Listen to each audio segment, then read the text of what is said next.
running from the bad guy, I'ma stare him in the eye like, what's up?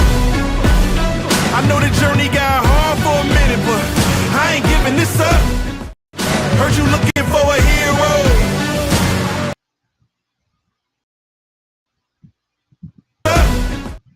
Heard you looking for a hero. Well, look up. No more running from the bad guy, I'ma stare him in the eye like, what's up? I know the journey got hard for a minute, but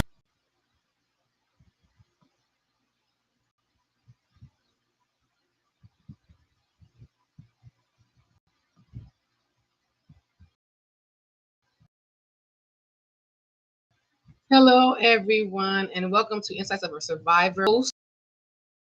For the evening, I am a silenced woman and a survivor who refused to stay in the shadows. I created this space for everyone to be able to amplify their voices and kind of reach out to those who have walked through fire and emerged stronger. This is more than just a podcast, it's a movement. Insights of a Survivor is where real stories meet real empowerment, where we break the silence, or like my mentor, Lady V, would say, shatter the silence and reclaim our narratives. Through this show, we're shining a light on resilience and healing and transformation or unimaginable hardships. This is a space for you to feel seen, heard, and empowered. No sugarcoating, no empty words, just raw, powerful conversations that inspires us into action. I'm not stopping there though. Insights of a Survivor is just one part of a larger platform. I recently announced last week that I was going to change my channel into a network. Empower Voices Finding Strength in Survivors channel is going to now be Empower Voices Finding Strength in Survivors Network. And I'm going to create shows dedicated to healing, growth, and empowerment. I'm going to be building a powerhouse of survivor-led conversations, and this is just the beginning, so just stay tuned because new shows are coming, each focused on a different aspect of healing and trauma. And if you're ready to take your healing to the next level, join me at my Fearless and Flourishing Summit, March 8th and 9th, 2025, 9 a.m. Central Standard Time. That is celebrating International Women's Day and also International Women's History Month. I get that wrong every time, you guys. But it's happening March 8th and 9th. Excuse me, you guys, the motorcycles outside, where we have powerful speakers that will share their journeys of pain and purpose and teach us how they were able to manage going through all of those adversities to make them into the stronger, more powerful, successful women that they are today. Honoring these voices of women who refuse to be silent. So this is your call to action. Show up, support your community, and stand with us as we break silence together, because healing isn't just possible, it's happening right here. So if you're ready, let's dive in, and welcome to Insights of a Survivor. Today, I have the honor of interviewing a gentleman, Mr. Kris D. Roberts. He is not only a survivor, but he is the definition of trauma to triumph. He did not allow his adversities to change him into something that was negative but positive. I'm going to put him on right now, give him an opportunity to introduce himself. Mr. Kris D. Roberts, thank you so much for joining me today. Thanks for having me, PJ. Pleasure to be here. Okay, so let's just kind of dive in. Let's talk about who you are. Tell me about, if you could share a little bit about your journey, kind of what led you to where you are today. Kind of start from the beginning. Well, I was born and raised most of my young life in Northwest Pennsylvania. Um, when I was 3 years old, I suffered massive head trauma. I was hit by a car. So at that point in my life, our family became broken. My mom and dad divorced. My mother moved to Southwest Florida with her mother-in-law, my dad's mom, and my father stayed in Pennsylvania. So growing up, I was back and forth between Pennsylvania and Southwest Florida during my grade school years, up into middle school. And around middle school, high school, I moved to Southwest Florida full time. And to take it back real quick, with the accident, I had an eye patch. I had false teeth. I was a little fat kid with an eye patch and false teeth, and I got bullied. I got picked on, but I also had an older brother. So I always had somebody, and my older brother, from where I'm from, my brother was a legend. He was a fighter. So I never had any problems at home with the bullies. It was when I went to Southwest Florida full time at the age of 13, I ran into a real strong bullying crowd. And again, I was a country kid transplanted into, somewhat of an urban environment in Southwest Florida, very diverse. And I wasn't used to any of that. So not only was I being bullied, I was experiencing a major life change. You know, I no longer had an older brother in the picture to look out for my best interests. So all that fell into my lap. And long story short, probably out of fear, um, I when the bullying wouldn't stop, I took stands for myself. Like, I mean, stuff I'm not proud of today, but I had had enough of the bullying that, as a teenager in high school, I carried a gun to protect myself. I never knew when I might have to fight to keep my lunch money, if you will. I mean, it was horrible. It was always an issue. So, mind you, I grew up, with good moral beliefs. I was taught to work. I was taught to be on time. I was taught all that good stuff. Now, when I was 13, I hit the streets of Southwest Florida, and I hate to say it, but I kind of let all that stuff go by the wayside because at this point, I felt as if I would be a victim if I didn't fight for myself. So, saying that to say, once the bullying persisted to the point of standoff, even PJ, I had standoffs with my arch rivals in my neighborhood as a kid. I mean, I'm 15, 16 years old, and about to have a gunfight out front of my house. I was just at this point, I had had so much of it that I began to crumble and break. And that's what led me at that point in my life. I ended up in a very violent street gang. And that began a couple years of life that was a lot like hell on earth for me. Because I was the minority. The bullying was still going on, but now I had a powerhouse behind me that would, look out for me. Well, what ended up happening was the federal government came in, the FBI, the Florida Department of Law Enforcement, and shut down this gang affiliation that I had become a part of. God bless her. I told my mom at 16 I joined the gang, and she responded to me, "Well, go live with them then." So here I was, a teenage high school dropout at this point, full-fledged gang member, Hispanic, one of the most violent Hispanic gangs in the country. Um, but at the same time, there was a side of me that felt safe finally, if that makes sense. You know, but experiencing all that within a span of a year and a half to 2 years of my life, I learned a lot about people, and I learned a lot about how like gangs will exploit vulnerable kids. And I learned a lot about how bullying pushes kids to the brink of gangs. We see it in our world today with kids going to school and shooting up the schools. I mean, it's a real issue, and I experienced some of that firsthand. And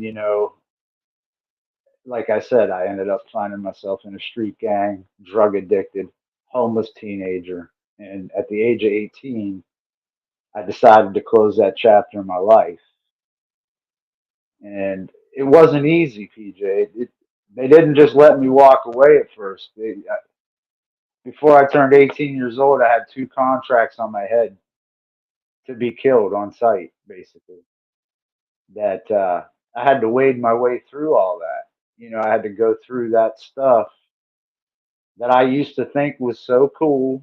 I mean, I grew up watching Goodfellas, all these mob movies, and so here I find myself in the midst of a criminal organization, and it was almost like prophetic of what I watched as a kid in movies and what have you. So it's like when I came to my senses, there was resistance, but I stuck with my choice that I had to get away from Southwest Florida. I had to get free of this gang, or I was going to die or go to prison. So at the age of 18, I finally was able to break free. I was blessed out of said organization and sent along my way. With the whole, with everything closing in on them, they realized the middle class white kid wasn't a big of a threat. So I was blessed out. Plus the guys that were influential in allowing me to walk away with my life still, they came originally from where the gang was from, and I would help them out. So in the end, when they wanted me dead, the two that I helped out saved my life. But that started a whole nother chapter because, you know, at 18, with the problems I had, I decided to go to central Louisiana with a friend. I packed up everything I owned, put it in a duffel bag over my shoulder, and hitchhiked out of Florida.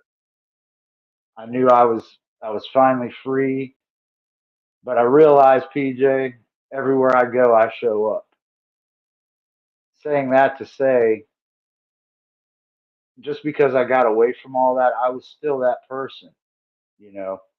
So I began to have to deal with that person because I was no longer stuck in the gang.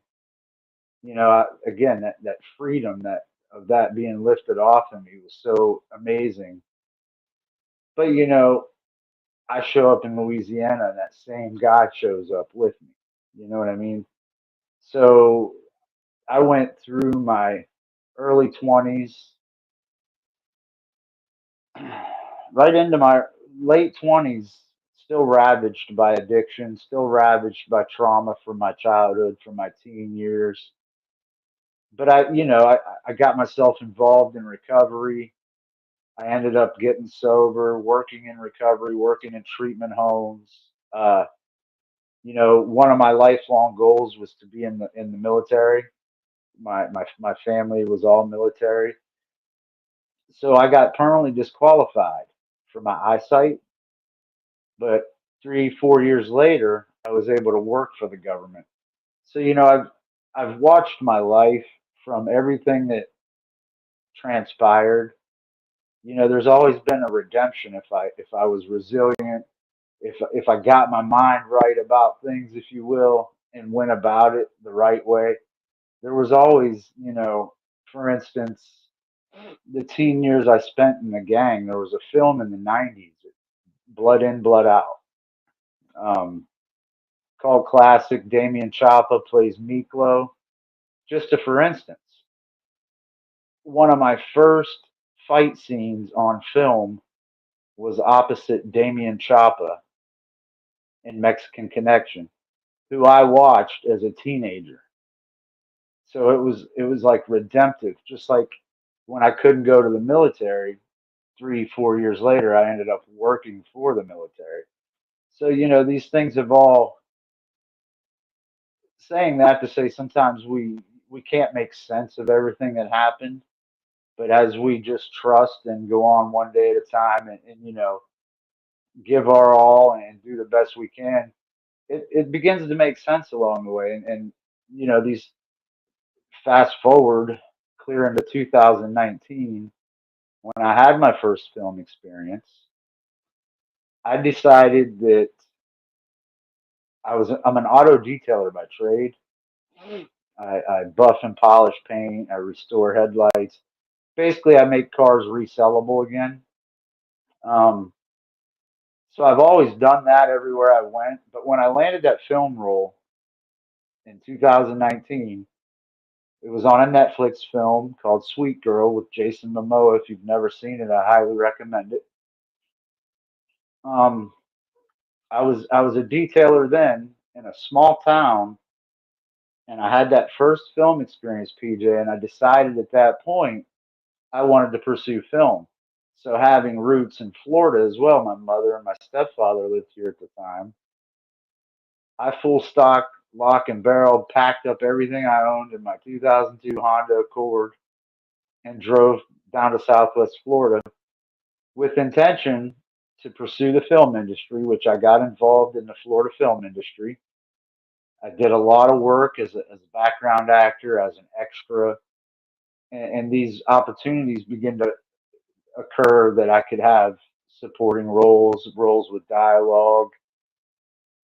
Saying that to say, over the 5 year span from when I started with one film credit, here I am 5 years later, just past 5 year mark in November that I've been pursuing film industry, and now I have I think 39 or 40 film, TV, music video credits. And it was just I made that decision 5 years ago. This is something I'd like to do with my life. And like I said, it all just it seems to make sense now that everything that happened was to bring me to this point in my life. As an aspiring actor, those that have pursued the industry know it takes resilience. You got to have backbone. It's a tough industry, and I'm a novice in the industry. I've only been in this 5 years, but I've applied myself and I've seen it bear fruit. I mean, most recently in Cobra Kai, I had the privilege to be a featured background actor on Cobra Kai, and that experience, bar none, was the best experience of my life, second to my son being born, of course. Uh, I can't explain what it was like knowing that I was sharing the screen with people I watched when I was 7 years old. It was just it was an amazing experience, and just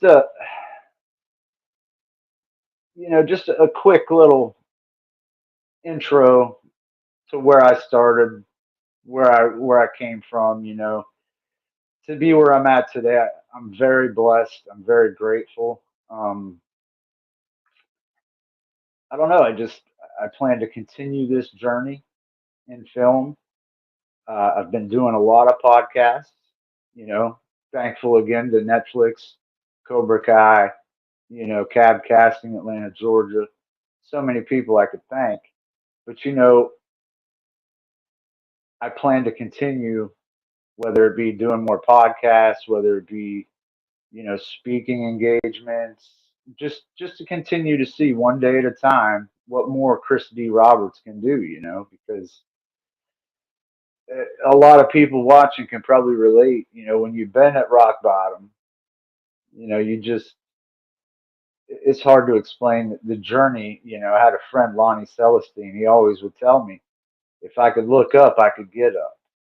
You know, and there's been a lot of times where I've found myself looking up, and realizing that I was the only thing that's going to get me up. So it was always encouraging, that the resilience, to just get back up. The film industry, those watching will understand. It's not for the faint at heart. But it's been a great 5 years in this journey. If you have any questions, I'm just rambling now, but thank you. No, no. I mean, what you're saying is wonderful. I'm listening to you, and I'm kind of remembering a lot of things because I'm like you. I had to join a gang to feel safe as well, so I understand um, not having a choice, but to do what's best for you. A lot of people don't understand. There's a stigmatized image about people who join gangs. They want to be drug dealers. They want to hurt people, but a lot of the times it's more about family and feeling safe. And you made a lot of good valid points, but then at the end of the day, I don't think anyone wants to join a gang with the intent of being a lifelong gang member. And you are someone who is a testament to that, someone who used, not to try to sound, but you used that opportunity to keep yourself safe. And when it was time to go, it was time to go. So what was the moment where you said, you know what, this isn't for me, I'm going to go ahead and leave? Like what specifically happened, if you feel comfortable talking about that? Like, what happened to make you decide, I don't think this is for me anymore, it's time for me to kind of start making moves to do better with my life? Well, once I start, like I had mentioned, once I moved in with these guys and started living there and really seeing the nuts and bolts of this criminal organization, at that point, I knew I had made a mistake by getting involved, joining these Yeah. guys.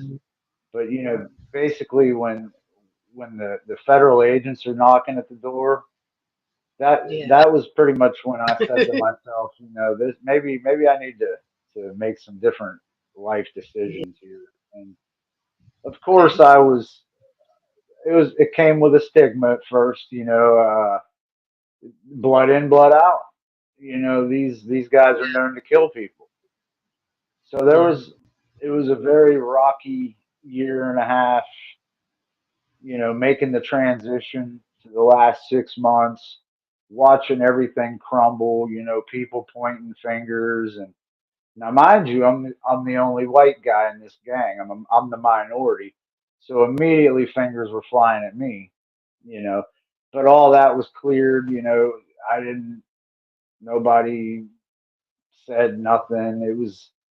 But I was watching these guys give each other up. And I was like, it's only a matter of time. And lo and behold, it happened. They called me on the phone one day, PJ, and basically told me they were coming to kill me. So the next couple weeks, each time I'd run into them, it was a reckoning. I spent, aside from that experience, I spent a large majority of my adolescence in fight or flight every moment of every day. Yeah. Because like you said, you almost have to. It's a survival instinct, and it got And pretty how hard. I mean, when you go ahead. Oh, I was going to ask, like, how does that affect your mental health? I mean, that's something that doesn't necessarily just leave you.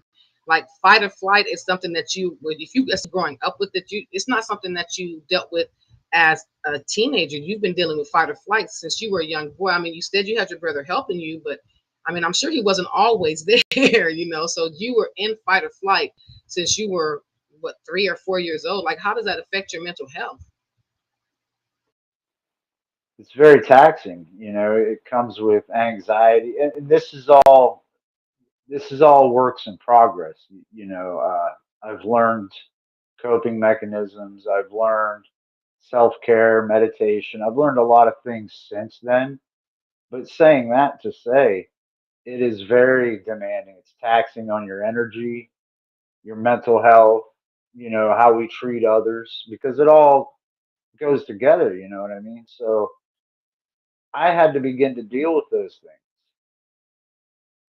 I had to begin to I had to begin to be honest with myself, with my own flaws. It became a big self awareness, you know.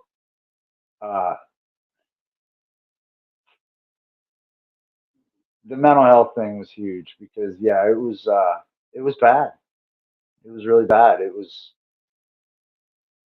I became something. So it was technically really my first acting gig, if you will. You see, acting as if I'm a thug and I'm this tough exterior guy when in fact inside I was scared. I just wanted to Right. be loved and accepted just like everybody else. But in that environment, it's a weakness to appear that way. So it worked for me. I was able to become that. You know, Mhm. in word, somewhat in deed. and that's the thing when these big crimes started going on, and I'm living there, so it's like there's an expectation that I'm going to step up for the gang, whatever. That's when I Hmm. begin to really come to my senses and realize, hey, listen, you guys aren't going to be making choices for me to the degree that can affect my life. Not only my life, but my physical life, my physical well-being. And I begin to say to myself, you know what?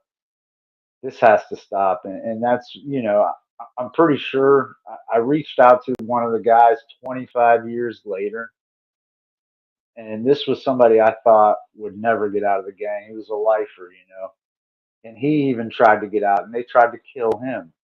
So, I mean, it's real, and I'm very fortunate I was able to walk away. But at the same time, Yes. I did make some good connections with people. You know, were they criminals at the time? First of all, I believe people change because Hmm. once I escaped that lifestyle, PJ, I went and found religion. I did the religion Right. thing for a little while, and I thought my mission in life was to go back and save the gangbangers.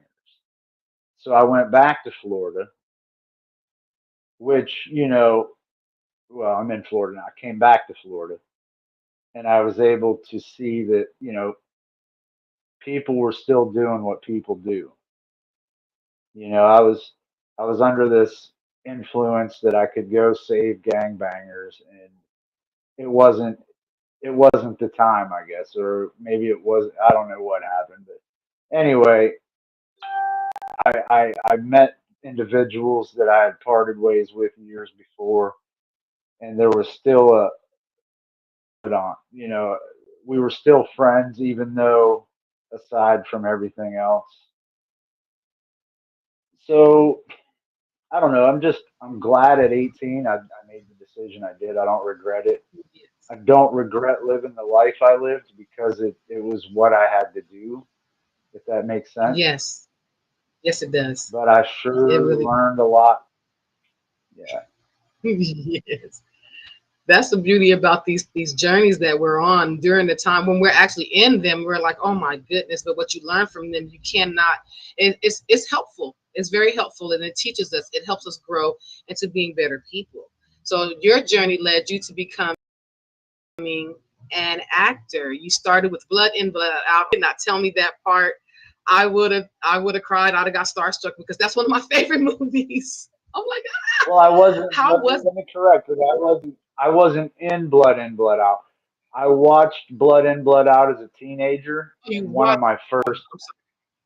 one, That's but what one of my you first and acting one of my first acting gigs was opposite Damian Chopper, who plays Miklo. yes, If, yes. if How that was makes sense. that? So Oh my god, how was that? I'm a it was fan. it, it was phenomenal. I mean, like I said, in my headspace at that time, I became that teenager again that watched. I mean, we watched Blood In, Blood Out like it was the gospel. I was in a Hispanic gang. It was just the way it was. Oh So my so to be goodness. able to so 30 years later, 25, Hmm. 30 years later, to be able to knock on a door and Miklo opens the door, Oh, I was just like, I was like, life's a risk, Holmes. And I just said to yeah. him, and he kind of chuckled. Oh my goodness, that had to be a really special moment for you. I'm kind of a little jealous. I'm not gonna lie. Honestly, no, I'm really thrilled that you were able to make that part. To do that with your life and make a change that you can actually see. Like I'm saying, like you were in Secret Society 2 and 3. Where those were actual films that you were in that you like. It wasn't like Blood In, Blood Out, something that you watched. Kind of tell me about that. Like, how did you manage to get into the industry? Like you said, you didn't really go into detail You about how broke that up. happened. Say that again. You broke up a little bit there on that How, last part. how did you get actually into the acting business, like industry? Like, what happened? I just would love to hear this story. Well, that's where I was at in 2019. I got the role in Hmm. Pittsburgh on the Netflix film Sweet Girl, Hmm.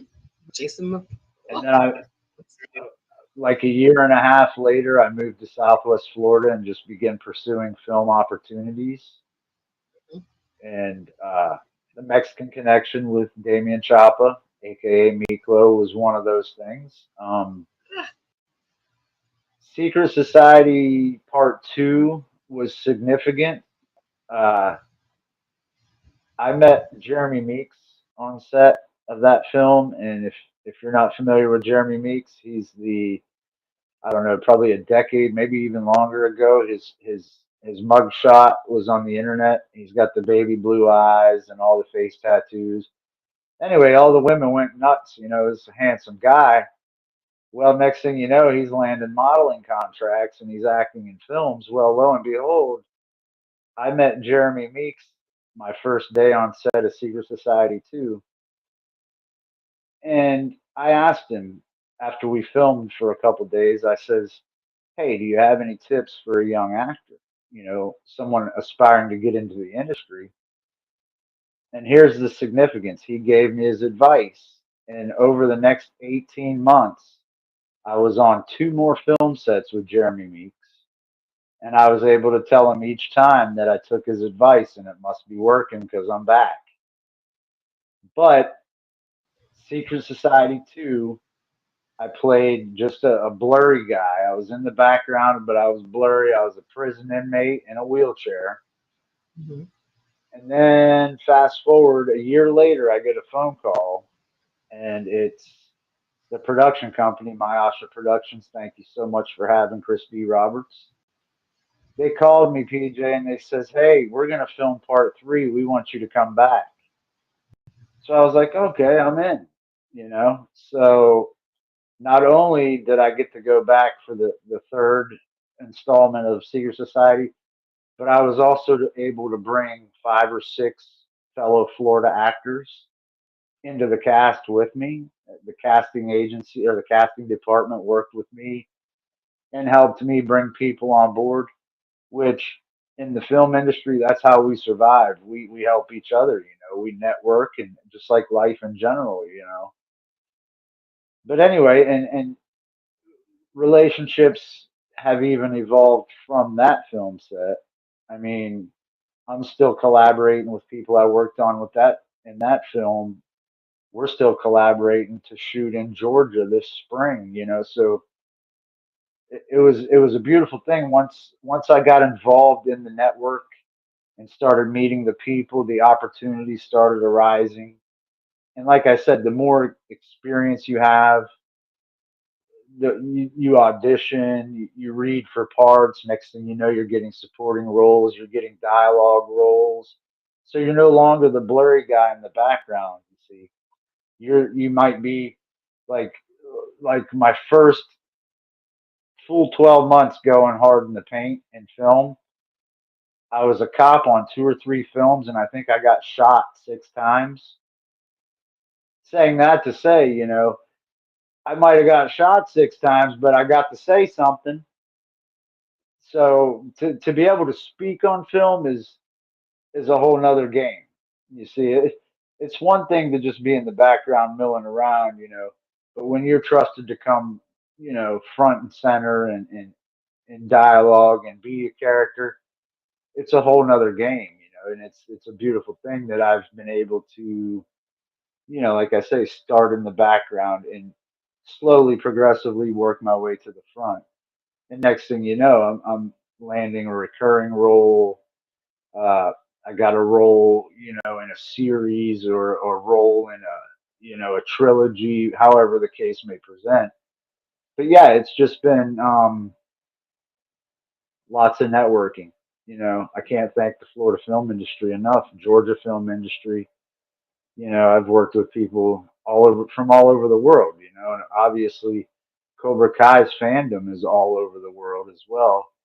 So we just part three of season six just dropped yesterday, you know, and the fandom is loving Oh, the final drop, yes. you know, and it, Yes. to be just being attached to that again, you know, there's been three installments. I was in the end of the first installment. The second installment was mostly all the Saikai Taikai fighting, so we had a lot of appearances in the second installment. And I Hmm. knew the third installment was toward the tail end of the tournament, and we Hmm. had been my team France had been eliminated, but we were still there spectating. So I actually got quite a bit of screen time too in part three, and I was really surprised about that. And I'm very thankful to Netflix, Cobra Kai, Sony Pictures. Wow. Yes. Oh Amazing. my goodness. It sounds amazing. And we were talking about it before. I was like, oh my God, I don't like Johnny, but I know that that's just not, that's just who he was. Like, tell me the experience of working with the Karate Kid and Johnny. It was very surreal, and I'm sure I'm sure everybody on set in my age group would felt the same. Because if you grew up in the '80s, you know what the Karate Kid is. You know the story. Uh, we all took on that persona of Danielson. And that's what I like a lot about the series because I can relate to having those bullies, them hawks, them pushing me around, So it's a very wholesome, but I don't think there's any words that I can really express what it was like. I mean, it was a dream come true, PJ. To be honest with you, I did have the privilege to get William Zabka's autograph while we were working together on set. Uh, and I didn't even pry. I asked him once, and he told me he could sign for me or take a picture with me the following day because he was in wardrobe that couldn't be seen, what have you. So the next day, lo and behold, he called me over and he took a picture with me, like he said he would. And, he's a real stand up guy. And the moment, my moment with Ralph Macchio on set, we were on the karate mats and we were doing some takes and it just hit me on set. I'm like, I am on the same karate mat with the same Karate Kid I watched at 7 years old. I'm living my dream. I am living the dream right now, and Cobra Kai never dies. So Right. this thing, I'm, I'm a part of history now, and, You and it are. just, it happened. And granted, I'm just a background guy. However, I'm there and I make up part of the story. So there's no small roles in any film. Everybody is significant. Uh, but yeah, just being attached to the Miyagi verse, to the Karate Kid saga, my heart is full. My heart is full. This is one of them things money can't buy. You see, Not at you all. I'm know. like teasing really big because I'm just excited. Just to talk, be speaking with someone who knows the Karate Kid.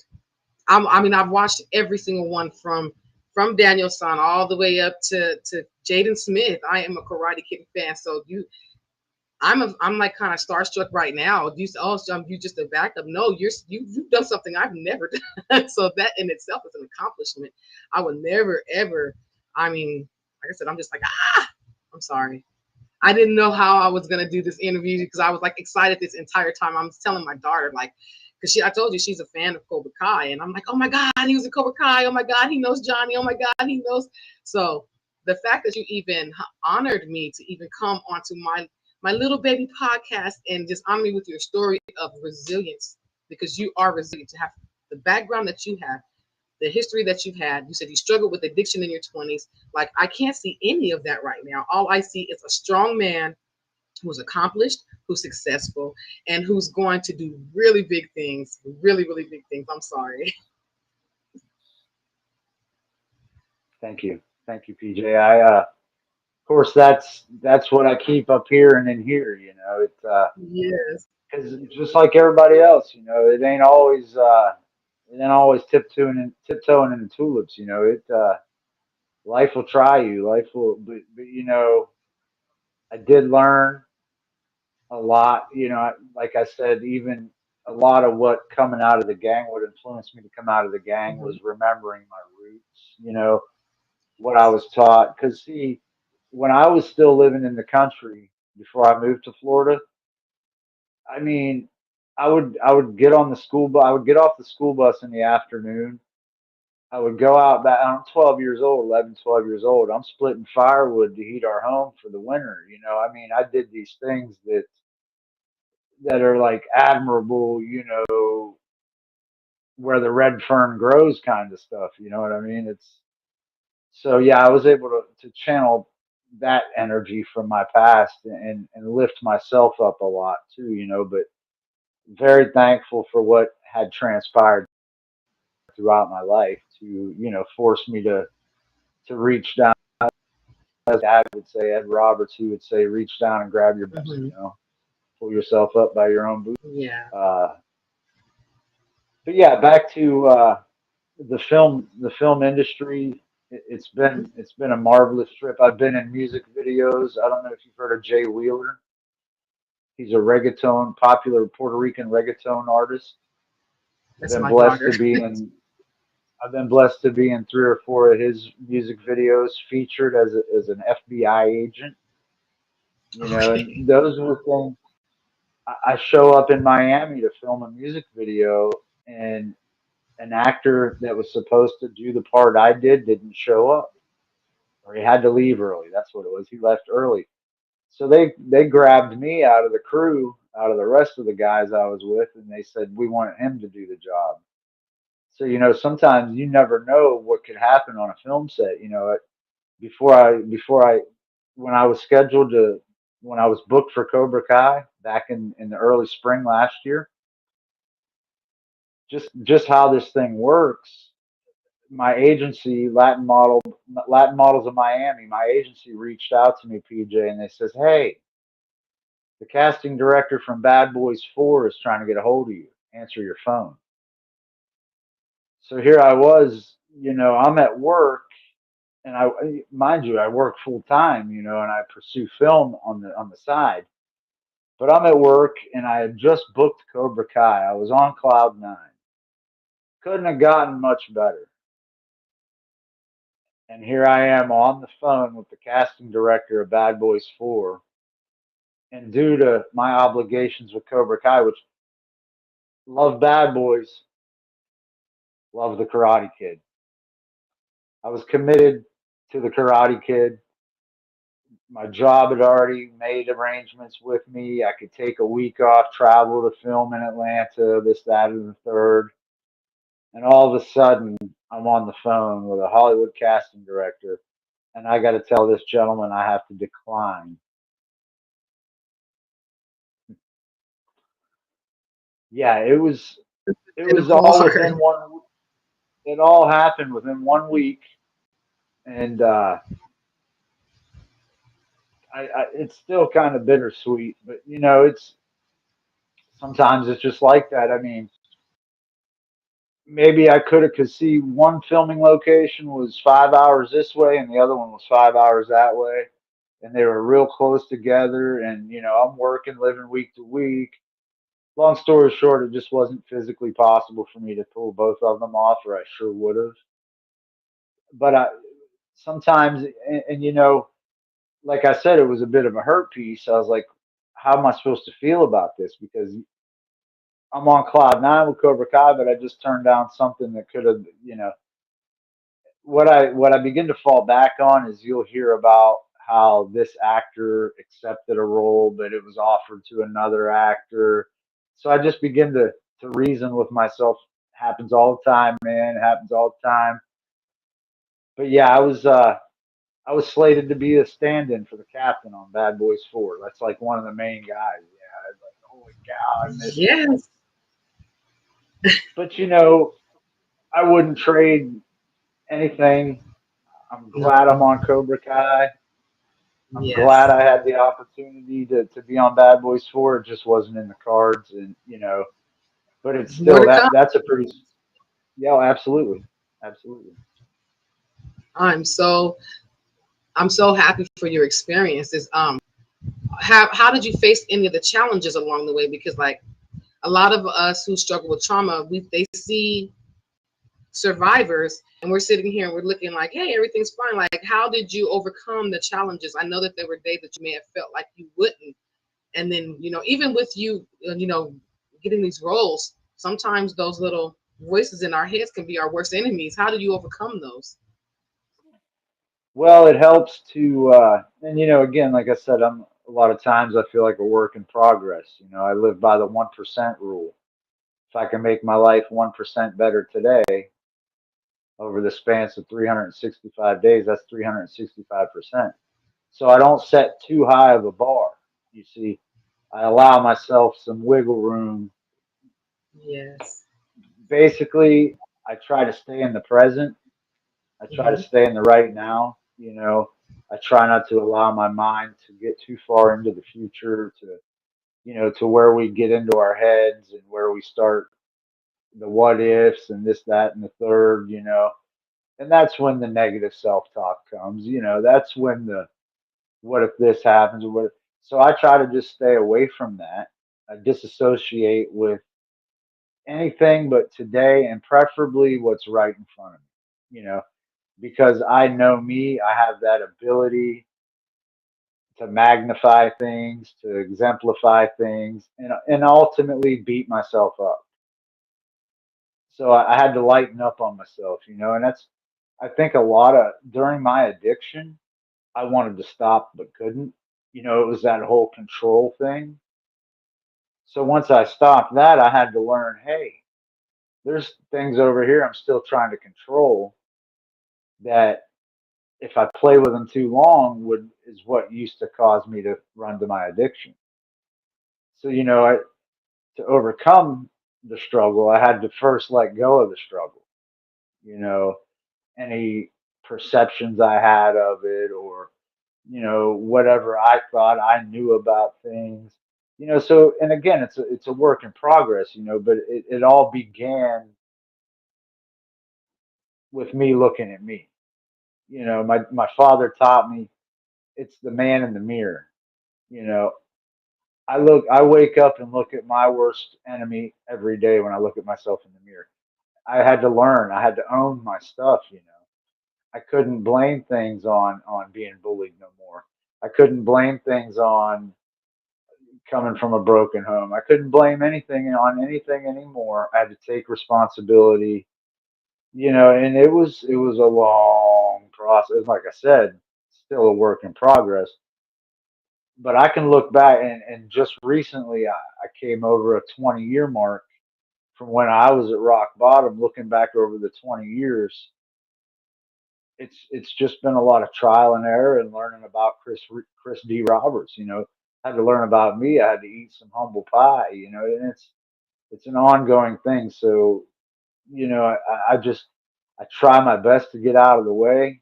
To put my ego aside, my pride aside, and just kind of have a healthy expectation for today, just today. You know, I have no Right. idea what can happen tomorrow. None of us do. So I do my best Right. to try to stay out of that. And that in itself, the essence of that is what helps me overcome the obstacles. Beautiful. And if you could go back to your younger self, what advice would you give yourself if you could go back and say, hey, Kris, what would you do? What would you tell yourself? First thing I do is give Kris a hug, a big, big hug, because that was Chris's problem. Kris felt unloved. But in essence, looking back, Kris was just selfish. Okay. But what I would do, I would tell Kris to be patient with Kris, because uh, coming up through those kinds of things, we can find ourselves starving to fill holes, to fill voids created by the issues we've been through. And what I found, I couldn't fill them holes with anything. I couldn't do enough drugs. I couldn't drink enough alcohol. I couldn't have enough sex. I couldn't, there was nothing that would fill that void except, you know, taking for lack of better words and very generic, taking a spiritual journey and doing some spiritual housekeeping realizing I got some responsibility in all this.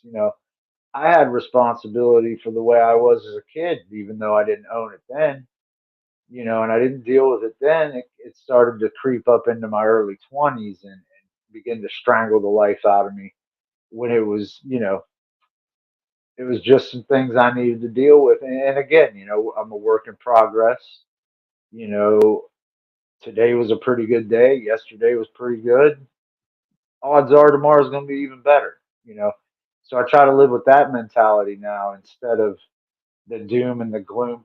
But you know what? I don't have to live my life like that no more because I'm no longer chained by an addiction. I'm no longer chained by needing to impress people. I'm no longer chained by, a lot of the things that we're chained by unbeknownst growing up, coming up, searching for our identities, whatever the case. Because that's what a lot of my early childhood and teen years was an identity crisis. I found myself like a chameleon. You put me amongst some thugs, I'll be the thuggest one there. It was kind of like that. But it was all defense mechanisms and me Yeah, trying to it was just I don't know, it's hard to explain. I It get took a it. lot of work, PJ. It took a lot of I call work it and the a meta. lot of being honest.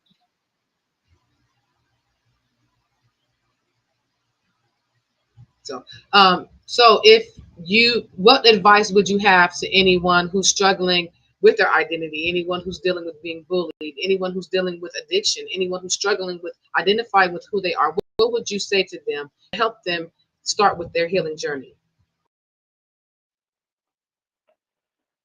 Well, first of all, we have to we got to address there's some things going on. Hopefully, we have someone in a support system that we can reach out to. I encourage, not to keep it bottled up, not to keep it to yourself. You got to find someone to talk to. Um, be courageous. If there's anything I could say to somebody struggling, have courage. You're strong. We're stronger than we think we are. And you hear it a lot of times, and people be like, "God don't give us, God don't put more on us than we can handle." And sometimes, we ain't trying to hear that. That ain't true. This is way too much. But to just be patient with yourself. Uh, don't be afraid to reach out for help. And you got to get honest and realize that, hey, I don't have to live this way anymore. And Uh, what I found in my journey is when I begin to make those resolutions amongst, within myself, the universe, God, whatever, would open doors for my healing, for my journey, and it works. It's worked for yes, it me and it does. continues to work Yes, for it me, and I'm does. grateful. And it can work for anyone. It's just like you said. You said it this entire. It's not something that's going to happen overnight. If you're still working on yourself, it's an everyday journey. And the fact that you are still here now, living the dream, living your dream, whatever that dream is, because your dream might not be my dream. You're living your dream. It's a testament to where you can come if you have faith in yourself. So I want to thank you so much, Mr. Kris D. Roberts, for coming and sharing this beautiful story with us. You guys look for this man on TV because he's going to be blowing up soon. Maybe a Bad Boys 5. um, Thank you so much. And I really hope that we can stay connected. You are a wonderful guy. Like I said, interacting with you, I would have never known you met people that we look up to as idols because you are so down to earth. You are so humble. You are so passionate about sharing your story. And I thank you so much for sharing it with me and with my audience. Thank you, PJ. You're Thank welcome. you. So if you want to hang on, you can. If you don't want to, you can kind of. I'm gonna put you back in the back studio, and if you want to stay on the line, you are welcome to. If you have other things to do, you can jump off. Either way, stay in contact with me. I would love to have you on the show again. I would love to have because I'm going to be like as you heard me say, I'm going to be doing more expanding this network, and I would love to work with you in the future if possible. Thank you so much, Mr. Kris D. Roberts. Everyone, Thank thank you, you. everybody. That was so amazing, you guys. That was so amazing. I mean, you guys don't understand. Blood In, Blood Out was one of my favorite movies, and the guy that he's talking about, I had a crush on. Oh my goodness, I had a huge crush on him. So it's like, I'm married now, you guys. I love my husband, but I didn't know him then. So, oh my goodness. So it's just, this is more humbling for me to see that I am able to have someone like that be interested in saying, coming onto my platform. Mr. Kris D. Roberts did not have to share his expertise with us. And again, it's humbling for me, and I will always be grateful to him for that. So with that being said, your support is what fuels Soulful Resilience Journey, and it makes this podcast possible. With your help, we can continue creating powerful content and providing resources to those who need it most. Every contribution, big or small, strengthens this movement and empowers survivors. So join us in making a difference. Please, please, if you can, donate, sponsor, whatever you can do. It is all helpful. $1.50, a gift card to Walmart. I can probably give that to a mother who might need that help. Anything helps. So just be the support, help this community grow, help this platform grow, because we are doing big things, and my main focus is reaching community, supporting the community, providing resources to the community. And you could be the reason somebody's able to buy their kids diapers, somebody's able to get gas to go to work, somebody's able to, pay their light bill. So whatever, big or small, it doesn't matter. Please support. Thank you guys so, so much for coming out. I am humbled. This is my second live. Happy Valentine's Day. Oh my goodness, I cannot believe I forgot to say the Happy Valentine's Day, Mr. Kris D. with Roberts. I didn't say that to you either. If you were able to, watch the show tonight, thank you so much. And if not, please catch the replay. But go be with your loved ones. I won't keep you any longer. You guys have a wonderful, wonderful evening. Thank you so much. And I will see you next Friday, same time. Show up. Stay tuned. Heard you looking for a hero. Well, look up. No more running from the bad guy. I'ma stare him in the eye like, what's up? I know the journey got hard for a minute, but I ain't giving this up. Heard you looking for a hero.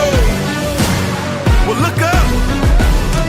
No more running from the bad guy. I'ma stare him in the eye like, what's up?